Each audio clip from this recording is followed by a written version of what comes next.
Well, we're still finding out the details, but as we understand, he got a gun from someone who was himself a criminal, who it was illegal for him to possess a gun. And tragically, that is how the vast majority of gun crimes happen, is they get their guns illegally from criminals who it is already illegal for them to possess guns. And that's one of the reasons why in the Senate I have led the charge for targeting criminals and felons and preventing them from getting firearms. Back in 2013, I introduced legislation, the Grassley-Cruz legislation, that is focused on improving the background check system, making sure that felonies and serious mental health adjudications are in the background check situation.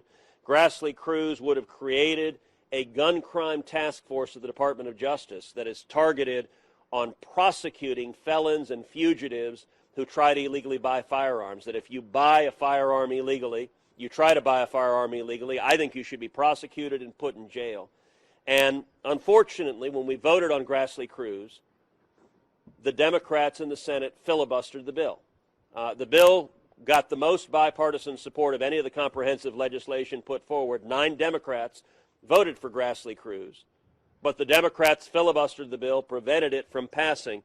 We'll find out more about the details of how this terrorist acquired the firearm. I can tell you another horrific attack on a church, Sutherland Springs in Texas, the worst church shooting in U.S. history. In that instance, there is a very significant possibility if Grassley-Cruz had passed, if the Democrats had not filibustered it, that church shooting wouldn't have happened. Why?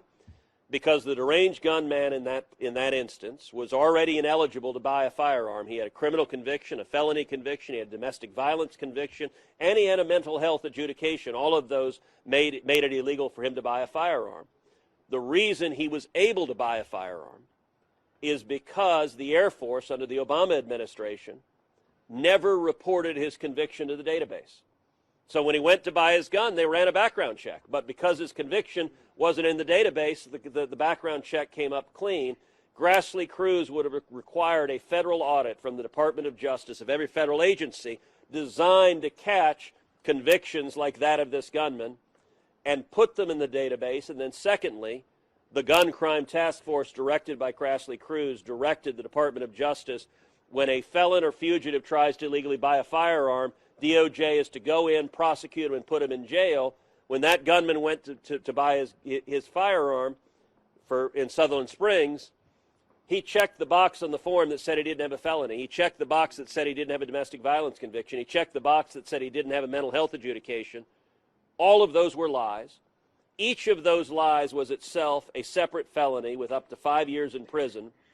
Had Grassley-Cruz passed, he would have been prevented from buying his gun because his conviction would have been in the database, and the Department of Justice would have showed up, prosecuted him, and he would have been in prison instead of in that beautiful sanctuary murdering those people.